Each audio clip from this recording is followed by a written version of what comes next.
Mes frères et sœurs, bienvenue sur la chaîne Formule de la Richesse. Aujourd'hui, je souhaite partager avec vous quelque chose qui peut révolutionner votre conception de la prospérité selon le cœur de Dieu. Il existe un psaume dans la Bible dont peu saisissent véritablement la profondeur. Ce n'est ni de la magie, ni une formule magique. C'est une révélation pure sur la façon dont Dieu veut que vous prospériez sans faire de l'argent une idole. Vous travaillez, vous priez, vous êtes fidèle, mais vous avez l'impression que quelque chose bloque votre prospérité. Ce message va changer cela. Permettez-moi de vous poser une question directe. Depuis combien de temps êtes-vous dans cette situation financière précaire? 1 an? 2 ans? 5 ans? Combien de temps avez-vous passé à prier, à attendre, à travailler dur sans que rien ne change vraiment?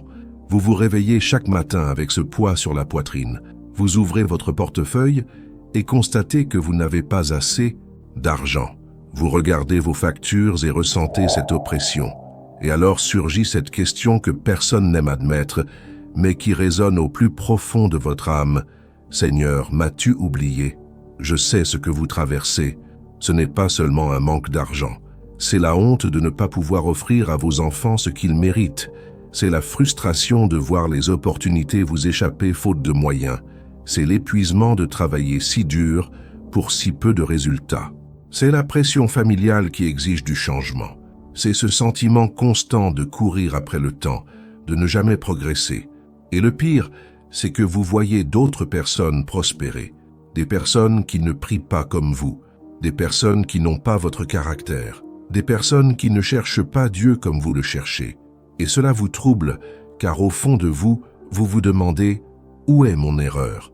La réponse que je vais vous donner aujourd'hui risque de vous déranger, mais elle vous libérera. Vous ne faites pas tout de travers. Simplement, on ne vous a jamais enseigné les principes essentiels qui permettent à Dieu de pourvoir à vos besoins. Car il y a une différence fondamentale entre travailler dur et travailler intelligemment. Il y a une différence entre avoir la foi et avoir une foi en accord avec les principes bibliques pratiques. Et de nombreux chrétiens restent bloqués toute leur vie parce que personne ne leur a jamais enseigné cette différence. Aujourd'hui, je vais vous présenter un psaume recelant une sagesse ancestrale sur la prospérité, mais je ne vais pas vous faire de vaines promesses. Je ne vais pas vous dire que lire ce psaume 7 fois suffira à vous rendre riche du jour au lendemain.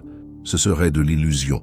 Ce que je vais vous offrir est bien plus puissant, des enseignements bibliques solides qui, appliqués avec une foi sincère et des actions responsables, transformeront radicalement votre situation financière. Ce psaume révèle la vision divine de l'argent. Il explique comment Dieu souhaite que vous prospériez sans perdre votre âme. Il promet de pourvoir aux besoins de ceux qui marchent dans la justice. Et surtout, il montre comment vous pouvez appliquer ces principes dès aujourd'hui et constater de réels changements. Vous n'êtes pas condamné à la pauvreté. Vous n'êtes pas obligé de passer le reste de votre vie à lutter. Dieu a bien plus en réserve pour vous. Mais vous devez comprendre le chemin qui y mène. Et ce chemin n'est ni magique, ni une question de chance, ni une loterie spirituelle. C'est l'obéissance aux principes éternels, alliés à un travail assidu et à une foi inébranlable. Dans cette vidéo, vous recevrez sans plus tarder des enseignements pratiques et puissants. Je vous montrerai précisément ce que la Bible dit sur la prospérité par la sagesse. Je vous donnerai des étapes concrètes que vous pourrez appliquer immédiatement. Et je révélerai les erreurs qui maintiennent la plupart des chrétiens en difficulté financière, afin que vous n'y tombiez pas non plus. Alors, à partir de maintenant, soyez très attentifs à chaque mot, car il pourrait s'agir du tournant que vous attendiez. Dieu est sur le point de vous révéler des vérités qui révolutionneront votre vie financière et spirituelle. Je sais que vous êtes las des promesses vaines, mais ce message est différent. Ces mots résonnent profondément en vous. Alors, déclarez dès maintenant dans les commentaires « Je prospère » grâce à la sagesse divine. Notez-le, car vous activez ainsi une foi véritable et non un espoir vain. Affirmez-le maintenant. Et ce que je vais vous révéler, c'est le point de départ. Un psaume précis qui renferme toute la stratégie divine pour pourvoir à vos besoins. Mais ce n'est pas ce que vous croyez. C'est bien plus profond que tout ce qu'un prédicateur vous a jamais enseigné. Mes frères et sœurs, je vais vous parler du psaume 37, non pas parce qu'il est magique, mais parce qu'il recèle une profonde sagesse divine sur la manière de prospérer dans la droiture. Ce psaume a été écrit par David, un homme qui a connu la disette et l'abondance, qui a fui et qui a régné, qui a fait confiance à Dieu dans les cavernes comme dans les palais. Je vais lire quelques versets essentiels. Psaume 37, versets 3 et 4. « Confie-toi en l'Éternel et fais le bien. Habite le pays et jouis de la sécurité dans les pâturages. Fais de l'Éternel tes délices, et il te donnera ce que ton cœur désire. » Vous rendez-vous compte de la portée de cela? Dieu pose un fondement, la confiance alliée à l'action. Il ne s'agit pas d'une foi passive attendant des miracles. Il s'agit de faire confiance, d'agir pour le bien. Il s'agit d'avoir la foi, de travailler avec diligence. Il s'agit de prier, d'appliquer la sagesse pratique. C'est cet équilibre que beaucoup ont perdu. Maintenant, considérez le verset 4. « Fais du Seigneur tes délices, et il te donnera ce que ton cœur désire. » Beaucoup lisent ce passage et pensent que Dieu est un génie dans une lampe. Mais regardez l'ordre. D'abord, trouvez votre joie en lui. Lorsque Dieu est votre joie suprême, vos désirs s'alignent sur les desseins divins. Vous cessez de convoiter la richesse par orgueil et commencez à désirer la prospérité pour faire progresser le royaume et bénir votre prochain. Verset 5. « Remets ta vie entre les mains du Seigneur, aie confiance en lui, et il agira. » Remettre sa vie entre les mains du Seigneur ne signifie pas rester inactif. Cela signifie confier ses projets, son travail et ses efforts à Dieu. On travaille avec excellence, tout en reconnaissant que le résultat final est entre ses mains. Voici maintenant un passage révolutionnaire. Verset 7. « Repose-toi sur le Seigneur et attends-le avec patience. Ne t'irrite pas contre celui qui réussit dans ses entreprises, contre l'homme qui met en œuvre des projets iniques. » Avez-vous déjà ressenti cette frustration? Voir des personnes malhonnêtes prospérer tandis que vous, qui vous efforcez de tout faire correctement, continuez à lutter. Dieu vous dit, ne vous laissez pas consumer par la vue de la prospérité des méchants, car cette prospérité n'a aucun fondement éternel. Le verset 2 nous avertit déjà. Elle se flétrira bientôt comme l'herbe, elle se desséchera comme la verdure. La richesse bâtie sur l'injustice est éphémère et vaine. Mais votre prospérité, mon frère, ma sœur, lorsqu'elle repose sur des principes divins, a des racines profondes. Verset 25, « J'étais jeune et maintenant je suis vieux. Pourtant je n'ai jamais vu le juste abandonné, ni sa descendance mendier son pain. Telle est la promesse de Dieu, une provision constante pour ceux qui marchent dans la justice. » Comprenez-vous ce que cela signifie? Cela ne veut pas dire que vous ne rencontrerez jamais de difficultés financières, mais Dieu garantit que les justes ne seront pas abandonnés. Il y aura peut-être des moments difficiles, mais vous ne serez pas laissés pour compte. Vous trouverez de quoi subvenir à vos besoins. Une porte s'ouvrira, un chemin apparaîtra. Verset 16. « Mieux vaut peu que possède le juste que l'abondance de nombreux méchants. » Voilà la clé d'une attitude juste. Posséder peu dans la paix, avec un but précis et en présence de Dieu, vaut plus que des tonnes d'argent acquis malhonnêtement ou qui vous éloignent du Créateur. Ainsi, la prospérité chrétienne ne se mesure jamais à la quantité d'argent que l'on possède, mais aussi à la manière dont on l'a acquis, dont on l'utilise et à notre rapport à l'argent. Verset 21. « Le méchant emprunte et ne rend pas, mais le juste est généreux et donne. » Voyez la différence de caractère. Le juste ne se contente pas de payer ses dettes, il va jusqu'à la générosité, car la prospérité, selon la Bible, inclut toujours la générosité. On ne prospère pas pour accumuler, mais pour être une source de bénédiction. Versets 23 et 24. « L'Éternel affermit les pas de l'homme, juste, et il prend plaisir à sa voie. S'il tombe, il ne sera pas abattu, car l'Éternel le soutient de sa main. » Ceci est fondamental. Dieu guide vos pas lorsque vous cherchez à marcher dans la justice. Et même lorsque vous trébuchez ou que vous rencontrez des difficultés financières, Dieu vous relève. Mais voici maintenant la partie que beaucoup ignorent. et qui fait toute la différence entre stagner et enfin prospérer véritablement. Il existe une application pratique de ces principes qu'il faut activer dans votre vie quotidienne, et c'est ce que je vais vous montrer. Car connaître le psaume ne suffit pas, il faut le vivre. Passons maintenant de la révélation à l'action, car la foi sans les œuvres est morte, et la révélation sans application ne produit aucune transformation. Je vais vous montrer comment les principes du psaume 37 se traduisent en décisions financières concrètes qui changent votre réalité. Premier principe, ayez confiance et agissez.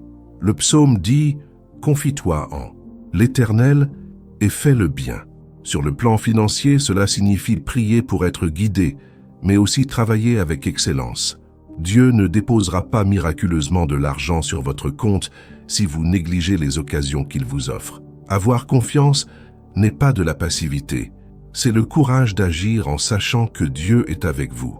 Vous avez un emploi, faites-le avec excellence, comme si vous serviez le Christ lui-même.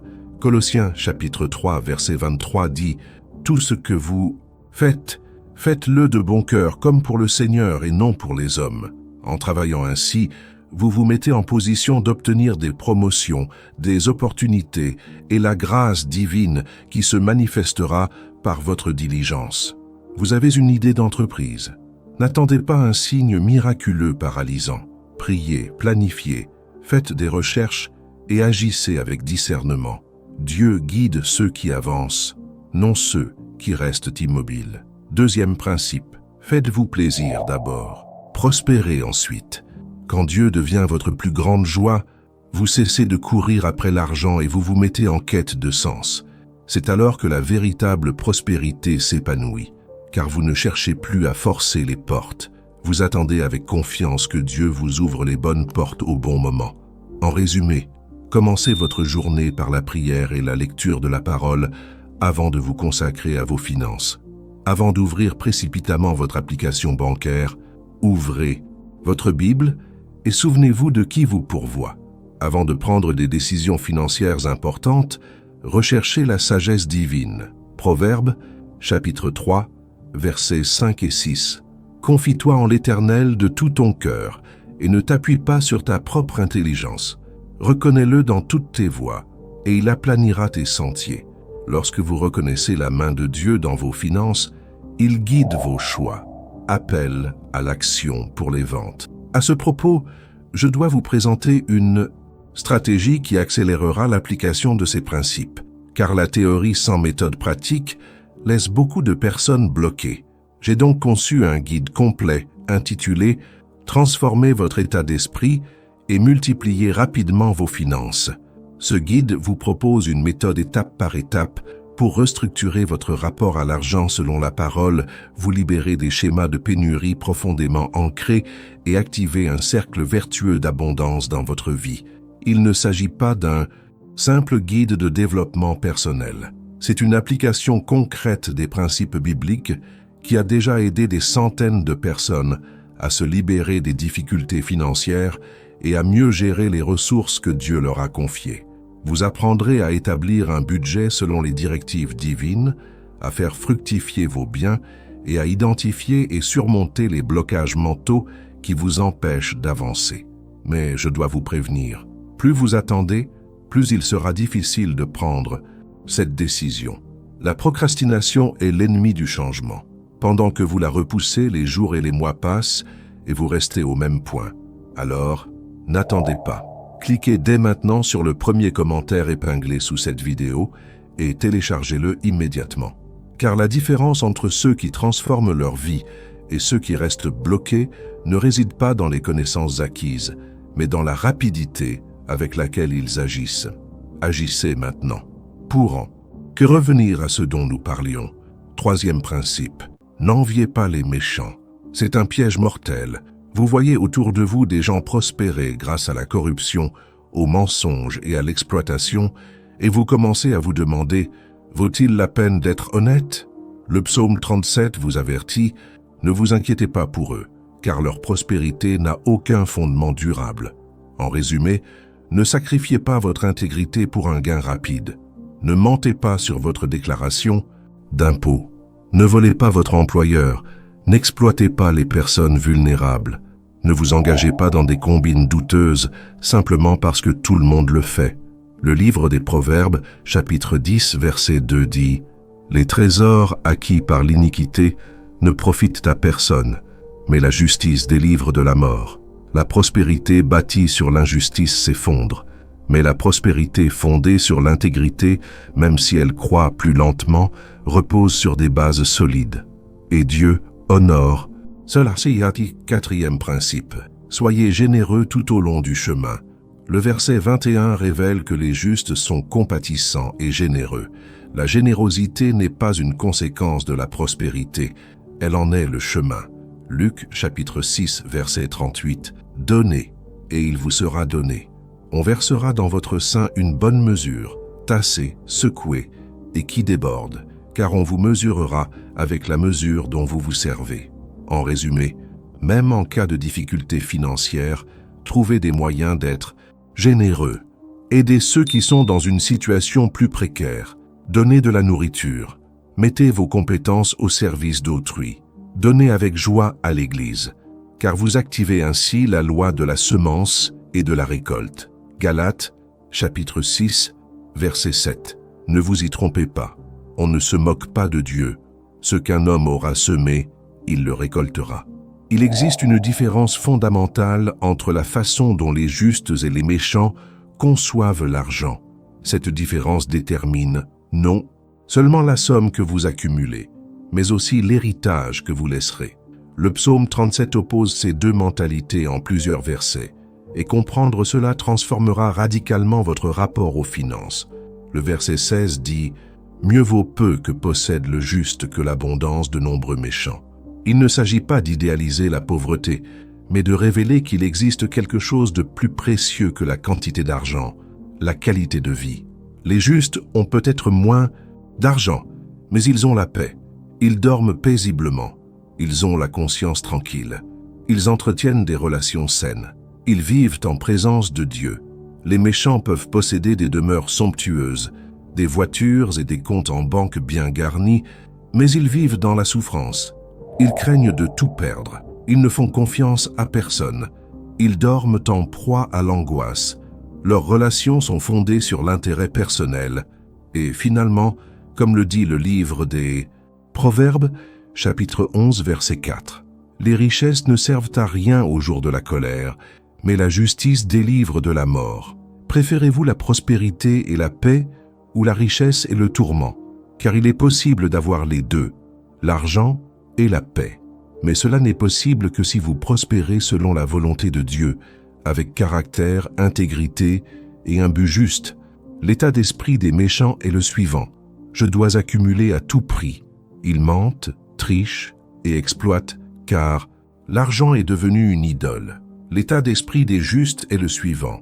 Dieu pourvoit à mes besoins, et je gère avec sagesse ce qu'il me confie. Ils travaillent dur, sont honnêtes et généreux, car l'argent est un outil, non une divinité. Le verset 21 révèle une autre différence. Les méchants empruntent et ne remboursent pas, mais les justes sont généreux et donnent. Les méchants vivent au-dessus de leurs moyens, sans dette, et ne respectent pas leurs engagements. Les justes vivent selon leurs moyens, remboursent leurs dettes et font même preuve de générosité. Mon frère, ma sœur, cette différence d'état d'esprit est loin d'être négligeable. Elle détermine le cours de votre vie financière. Si vous avez un état d'esprit impie, même en gagnant beaucoup d'argent, vous vivrez dans la pauvreté émotionnelle et spirituelle. Si vous avez un état d'esprit vertueux, même en commençant modestement, vous prospérerez durablement et dans la joie. Et voyez le verset 26, il est toujours miséricordieux et prêteur, et sa descendance est bénie. Les justes non seulement prospèrent, mais ils laissent un héritage, non seulement financier, mais aussi spirituel. Leurs enfants apprennent à gérer l'argent avec sagesse. Leur famille apprend la générosité. Leur héritage perdure au-delà de leur vie. Le livre des Proverbes, chapitre 13, verset 22, dit « L'homme de bien laisse un héritage aux enfants de ses enfants, mais les richesses du pécheur sont réservées aux justes. » Construisez-vous quelque chose qui durera des générations ou quelque chose qui s'effondrera avec vous? Voici la vérité libératrice. Vous pouvez changer votre état d'esprit dès aujourd'hui. Romains, chapitre 12, verset 2. Ne vous conformez pas au monde présent, mais soyez transformés par le renouvellement de votre intelligence, afin que vous puissiez discerner la volonté de Dieu, ce qui est bon, agréable et parfait. Renouveler sa compréhension, c'est remplacer les pensées de manque par des pensées de grâce divine. C'est remplacer l'anxiété par la confiance. C'est remplacer l'envie des méchants par la gratitude pour ce que Dieu nous a déjà donné. C'est remplacer l'avidité par la générosité. Lorsque vous renouvelez votre esprit selon la parole, vous commencez à prendre des décisions différentes. Vous cessez de gaspiller votre argent en futilité et investissez dans ce qui compte vraiment. Vous cessez de vivre au bord du crédit et commencez à épargner.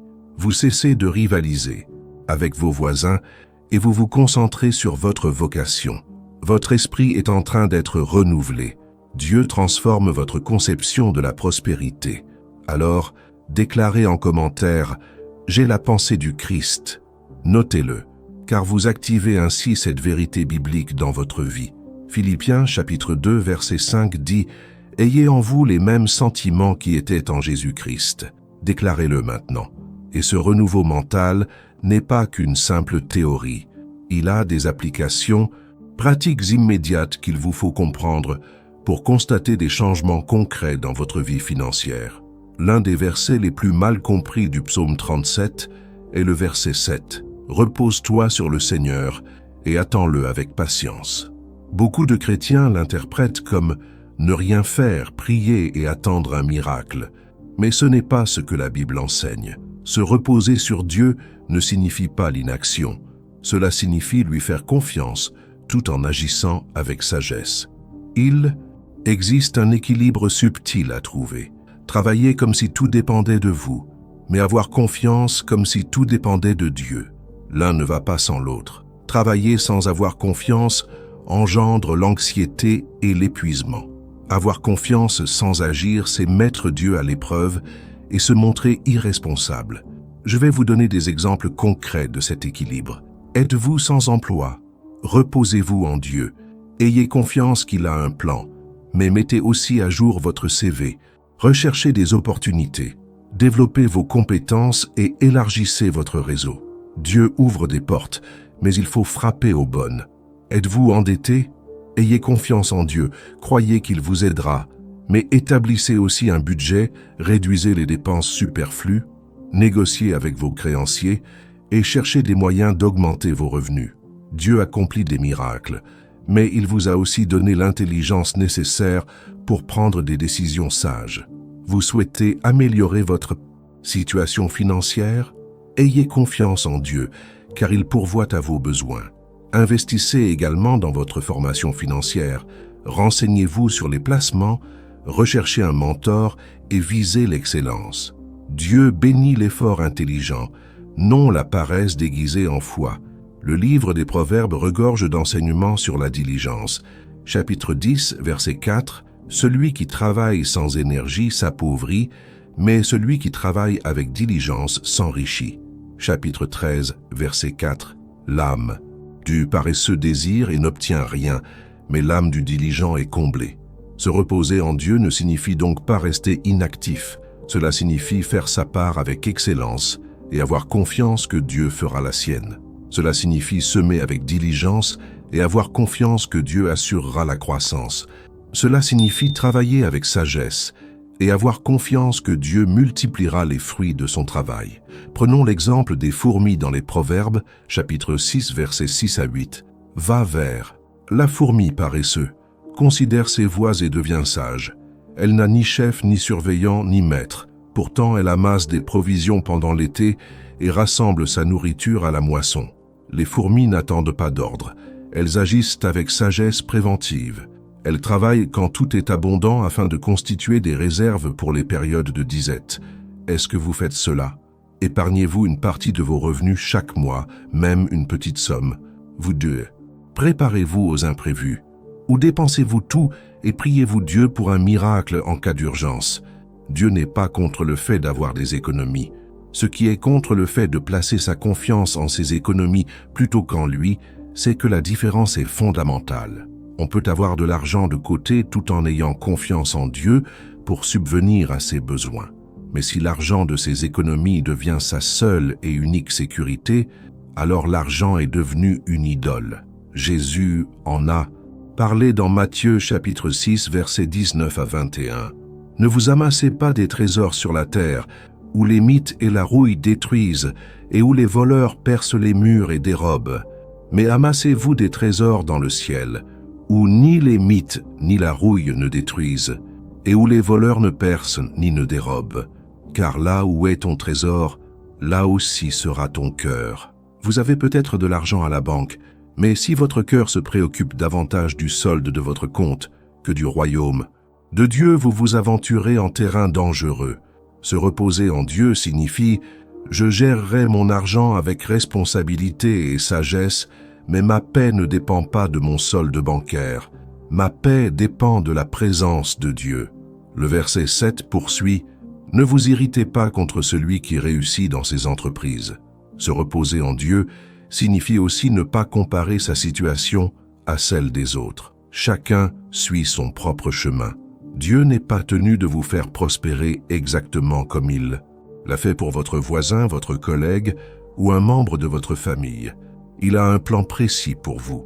Et ce plan comprend peut-être une période d'apprentissage, de développement personnel et d'acquisition de compétences avant l'arrivée d'une grande prospérité. Si vous enviez les autres, vous passerez à côté de ce que Dieu est en train d'accomplir dans votre vie en ce moment même. Et il y a là quelque chose d'encore plus profond qui mérite d'être révélé, car se reposer en Dieu n'est pas qu'une simple stratégie mentale, c'est une attitude spirituelle qui ouvre la porte à une providence surnaturelle. Et ce que je vais vous montrer change tout. Le psaume 37 évoque à plusieurs reprises l'héritage. Verset 9. « Car les méchants seront déracinés, mais ceux qui espèrent en l'Éternel posséderont le pays. » Verset 11. « Mais les humbles posséderont le pays, ils jouiront de la paix et de la prospérité. » Verset 22. « Car ceux qu'il bénit posséderont le pays. » Hériter, c'est recevoir quelque chose qu'on n'a pas obtenu par ses propres efforts. C'est une grâce qui dépasse le fruit de ses propres efforts. Dieu affirme que c'est là le lot des justes. Mais voici le point essentiel. Cet héritage ne s'acquiert pas par la passivité, mais par l'obéissance aux principes divins. L'un de ces principes fondamentaux est la loi de la semence et de la moisson. Galates chapitre 6, versets 7 et 8. « Ne vous y trompez pas, on ne se moque pas de Dieu. Ce qu'un homme aura semé, il le récoltera. Celui qui sème pour sa chair moissonnera de la chair la corruption. Mais celui qui sème pour l'esprit moissonnera de l'esprit la vie éternelle. Que semez-vous? La paresse ou la diligence? L'égoïsme ou la générosité? La malhonnêteté ou l'intégrité? Car vous récolterez exactement ce que vous semez. Si vous semez le travail honnête et assidu, vous récolterez une prospérité légitime. Si vous semez la générosité, vous récolterez la multiplication. Si vous investissez du temps dans l'étude et le développement de vos compétences, vous obtiendrez de meilleures opportunités. Si vous semez la fidélité dans le versement de la dîme et des offrandes, vous récolterez des bénédictions financières. Malachie, chapitre 3, versets 10 à 12. Apportez à la maison du trésor toutes les dîmes, afin qu'il y ait des provisions dans ma maison. Mettez-moi à l'épreuve là-dessus, dit l'Éternel des armées, et vous verrez si je n'ouvre pas pour vous les écluses des cieux, si je ne répands pas sur vous la bénédiction en abondance. Je préserverai vos récoltes des ravageurs, et vos vignes ne seront pas stériles de porter du fruit, dit l'Éternel des armées. Toutes les nations vous diront heureux, car votre pays sera un pays de délices, dit l'Éternel des armées. C'est une promesse puissante, mais notez qu'elle est assortie d'une condition, le versement de la dîme. Il ne s'agit pas de marchander avec Dieu, mais d'obéir pour obtenir sa bénédiction. En donnant la dîme, vous déclarez « Seigneur, je reconnais que tout vient de toi. Cette part t'appartient, et je suis convaincu que les 90% restants, avec ta bénédiction, valent plus que 100% sans ta bénédiction. Mais certains ne donnent pas la dîme et se plaignent que Dieu ne les bénisse pas. Mes frères et sœurs, vous ne pouvez pas retenir ce qui appartient à Dieu et espérer la prospérité. Ce n'est pas de la foi, c'est de la rébellion. Et cela va bien au-delà de la dîme.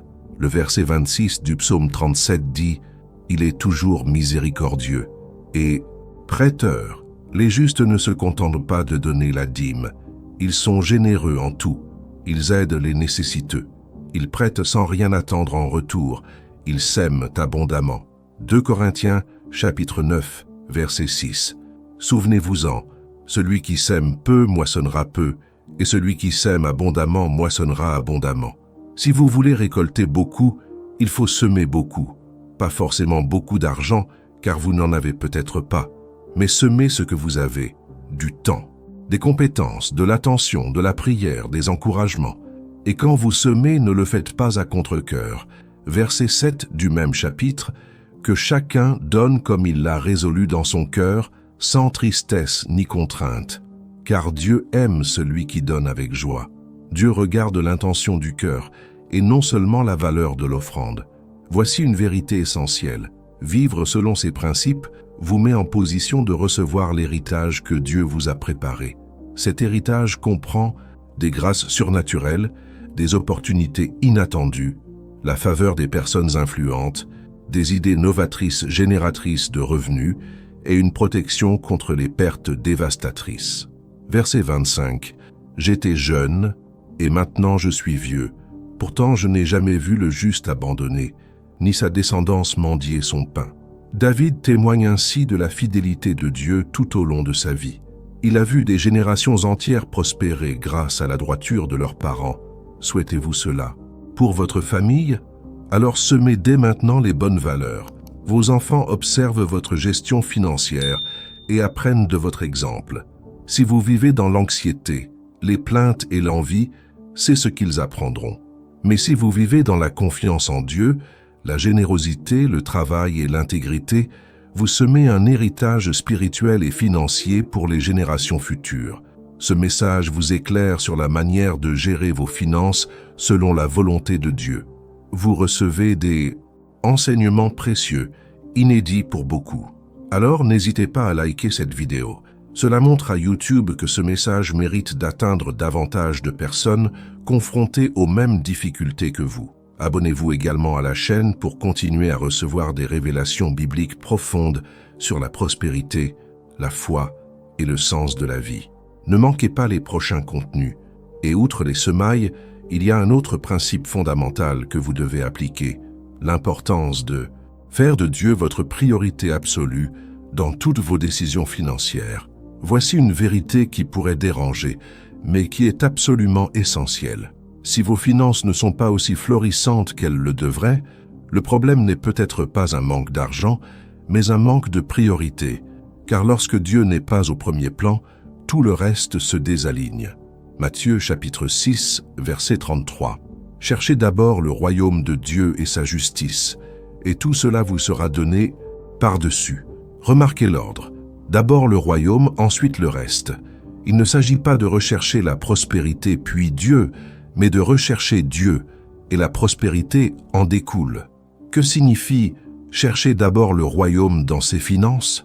Cela signifie qu'avant de prendre toute décision financière importante, vous vous demandez « Seigneur, que veux-tu que je fasse ?»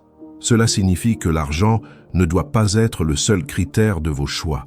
Cela signifie que vous êtes prêt à renoncer à des opportunités lucratives si elles vous éloignent de Dieu ou compromettent votre intégrité.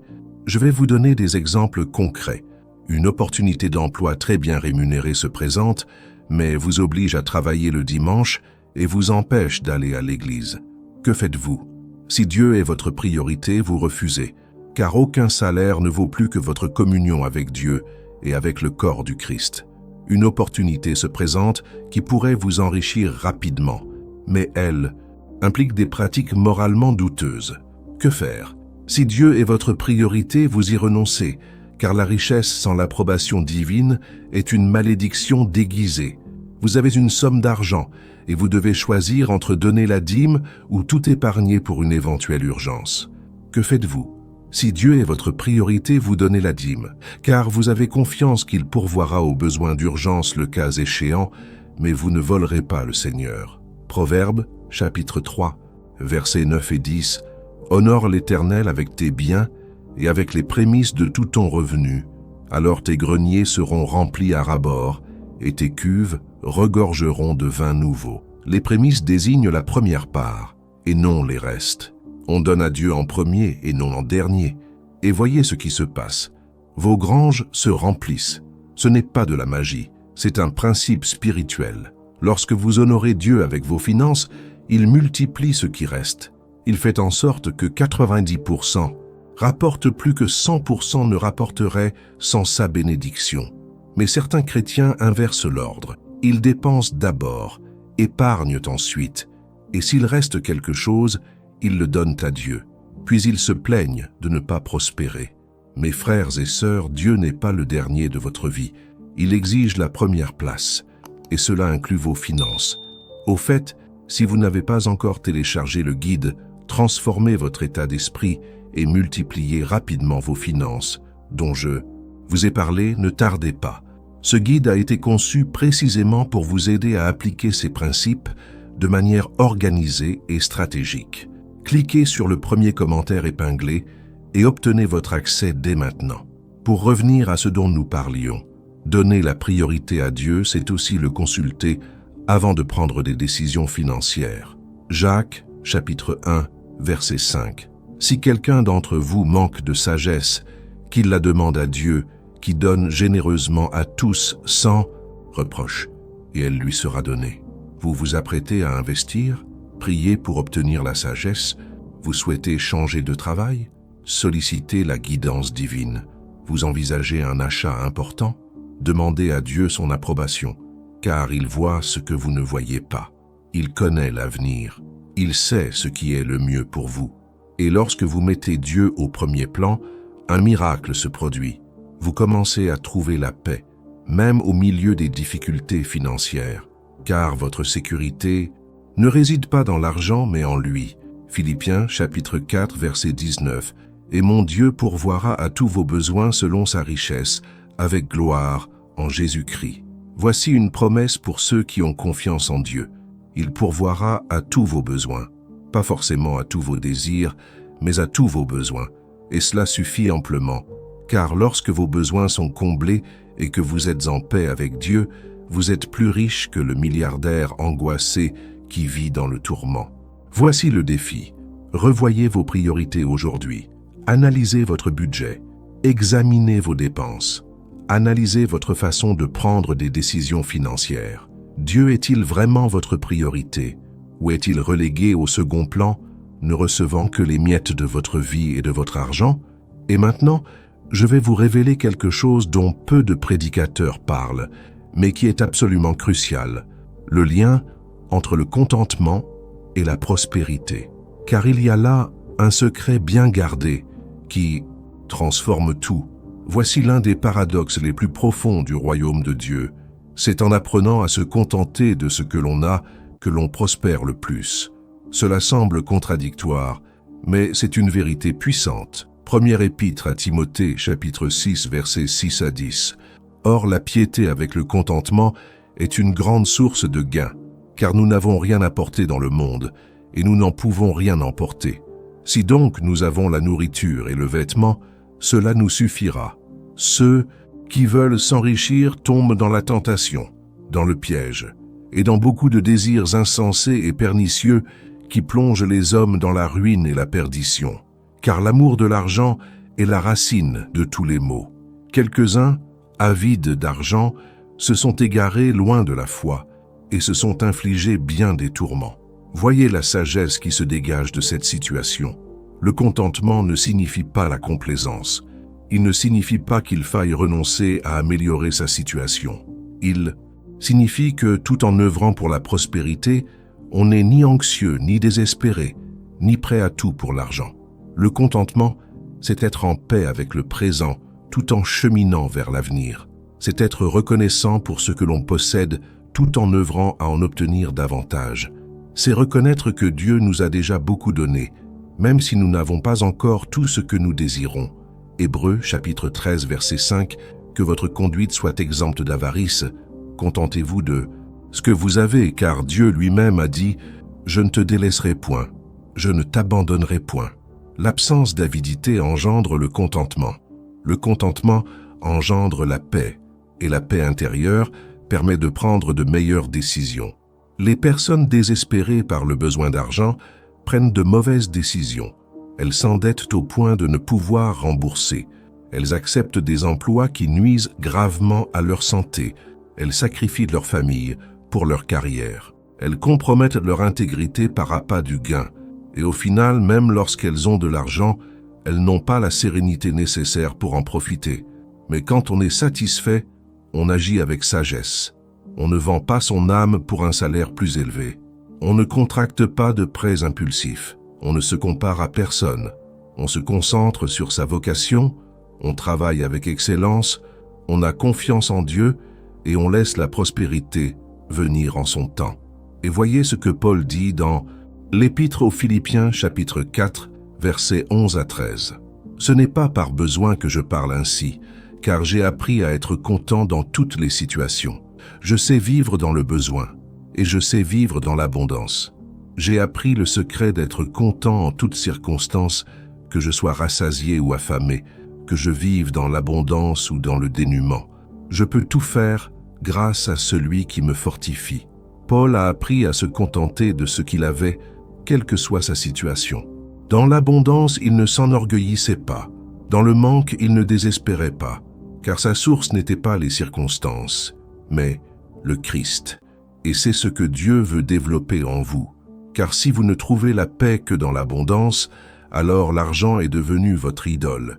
Mais si vous trouvez la paix même dans l'adversité, alors Dieu est véritablement votre Seigneur. Voici le secret. Quand on est heureux, on cesse de gaspiller de l'argent pour impressionner les autres ou combler un vide affectif. On dépense moins en futilité, on investit mieux, on épargne davantage et naturellement, on prospère. Proverbe, chapitre 15, verset 16. Mieux vaut peu avec la crainte de l'Éternel que de grands trésors avec le trouble. Préféreriez-vous posséder des millions avec l'angoisse ou vous contenter de peu avec la paix? Car la véritable richesse ne se mesure pas seulement à votre compte en banque, mais aussi à la qualité de votre vie. Et Jésus l'a clairement indiqué dans Luc, chapitre 12, verset 15. Puis il leur dit « Prenez garde à toute forme de convoitise, car la vie d'un homme ne dépend pas de ses biens, même s'il est dans l'abondance. Votre vie ne se définit pas par ce que vous possédez, mais par qui vous êtes en Christ. Voici donc le défi final. Cessez de vous focaliser sur ce qui vous manque et commencez à être reconnaissant pour ce que vous possédez déjà. Cessez de vous plaindre de votre situation et œuvrez plutôt à l'améliorer avec sérénité et sagesse. Cessez d'envier les autres et concentrez-vous sur ce que Dieu accomplit dans votre vie. Lorsque vous agissez ainsi, un miracle se produit. Vous prospérez non pas par soif d'argent, mais parce que vous êtes en accord avec les principes divins. La prospérité découle naturellement de l'obéissance, de la diligence, de la générosité et de la foi. Ce message est trop puissant pour être gardé pour soi. Des milliers de personnes sont prisonnières d'une mentalité de pénurie, idolâtrant l'argent et vivant dans l'anxiété et la frustration. Elles ont besoin d'entendre ces enseignements bibliques. Partagez donc cette vidéo dès maintenant avec au moins 5 personnes. Envoyez-la à vos amis, votre famille, vos frères et sœurs en Christ qui, vous le savez, ont besoin de ce message. Soyez un instrument de transformation dans la vie des autres. Partagez maintenant. Pour conclure en beauté, j'aimerais vous donner une dernière indication, car l'information sans application ne peut engendrer de transformation. Ce que je vais vous présenter est une étape pratique qui consolidera tout ce que vous avez appris. Mon frère, ma sœur, vous venez de recevoir des enseignements profonds sur la prospérité biblique. Ce ne sont pas de vaines promesses, ni des formules magiques. Ce sont des principes éternels qui fonctionnent lorsqu'on les applique avec une foi sincère et une obéissance concrète. Le psaume 37, n'est pas un psaume interdit. Il est oublié, car peu en enseignent toute la vérité. Et cette vérité est la suivante. Dieu veut que vous prospériez, mais selon sa volonté, avec intégrité, avec générosité, avec contentement, en plaçant Dieu au premier plan. Il n'est pas nécessaire d'attendre des années pour constater des changements. Commencez dès aujourd'hui à mettre en pratique ce que vous avez appris. Ayez confiance en Dieu et agissez avec sagesse. Soyez assidus dans votre travail, donnez la dîme fidèlement, partagez votre joie, consultez Dieu avant de prendre vos décisions. Cultivez le contentement tout en œuvrant pour votre prospérité. Et lorsque vous agirez ainsi, le verset 4 du psaume 37 s'accomplira. Fais du Seigneur tes délices, et il te donnera ce que ton cœur désire. Vos désirs s'accorderont au dessein de Dieu, et vous verrez une providence surnaturelle se déverser dans votre vie. Dieu active votre foi pour que vous prospériez avec sagesse et détermination. Cette parole transforme déjà votre vision des finances. Alors, déclarez dès maintenant, dans les commentaires, « Dieu est mon fidèle pourvoyeur ». Notez-le car vous affirmez ainsi une vérité biblique puissante concernant votre vie. Vous venez de recevoir l'un des contenus les plus complets sur la prospérité biblique. Ce n'est pas un message comme les autres. C'est une révélation libératrice et transformatrice.